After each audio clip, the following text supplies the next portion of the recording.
नहीं दरिद्र को दुखी न दीना, कोई दरिद्र नहीं होता, कोई दुखी नहीं होता, कोई दीन नहीं होता, कोई अबुध नहीं होता, कोई लक्षणहीन नहीं होता। सब नर करहि परस्पर प्रीति, चलहि स्वधर्म निरत श्रुत नीति। सब लोग परस्पर एक दूसरे के पोषक होते हैं, कोई किसी का शोषक नहीं होता। सब एक दूसरे का रक्षक होते हैं, कोई किसी का भक्षक नहीं होता।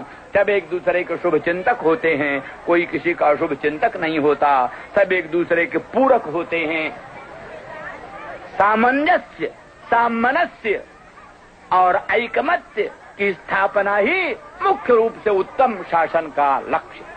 बाघ बकरा एक घाट पानी पिए, चूहा बिल्ला का आपस में मेल जोल हो जाए, और सांप और न्योले में भी बैर मिट जाए, ये उत्तम शासन का लक्षण है। यही राम राज्य है, यही धर्म राज्य है, यही ईश्वर राज्य है, यही धर्म सापेक्ष पक्षपात विहीन राज्य है। यही राज्य का वेदों में वर्णन है, रामायण में वर्णन है, महाभारत में वर्णन है। यही राम राज्य है, यही धर्म राज्य है। इसी के द्वारा राजा, प्रजा, शासक और शासित सबका कल्याण होता है, सबका अभ्युदय होता है। लोग कहते हैं कि राजनीति में साधु सन्यासी को नहीं आना चाहिए। People say that a sadhu should not enter politics, that good people should not enter politics.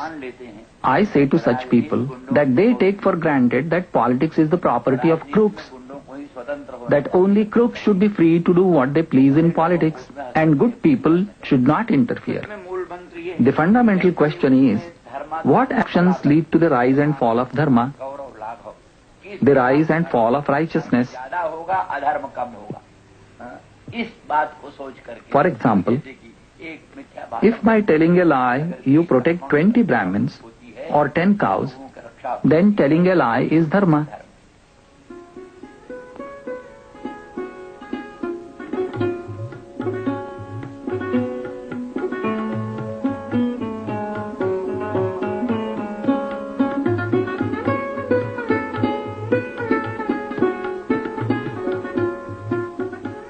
Touring central India just before state assembly elections on behalf of the Ram Raj Parishad, a political party he founded, Swami Karpatri maintains the ascetic discipline he has practiced for almost 50 years.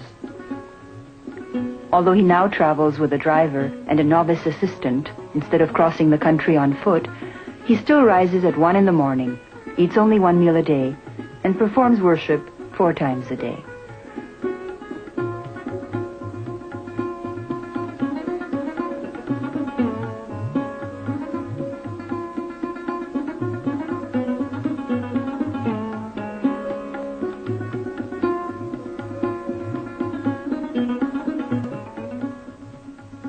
Swami Karpatri has published more than 20 books of scholarship and social commentary, many of them dealing with the relation of politics to religion.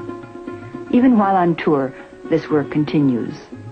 His goal is to restore Ram Raj, the golden age of the epics, when Lord Ram ruled on earth.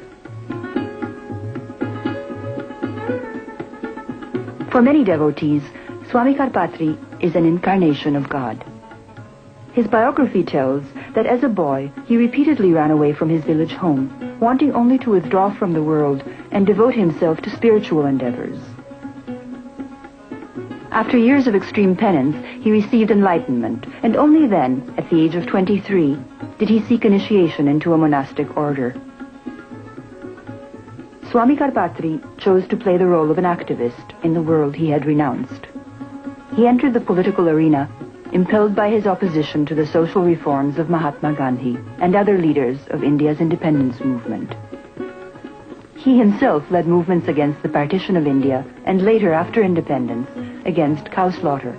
On both occasions, he was jailed.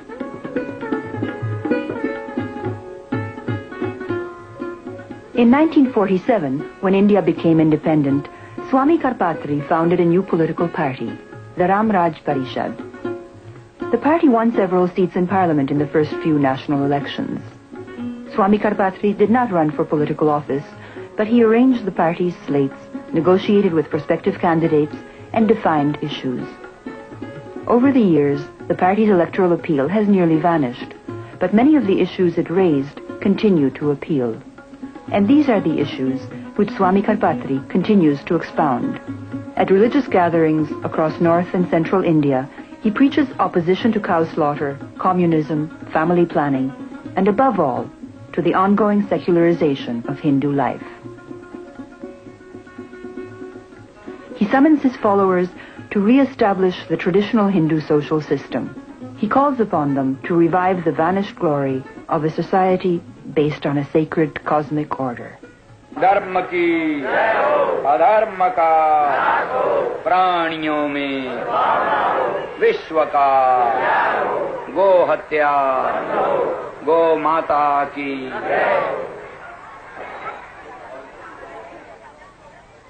Her her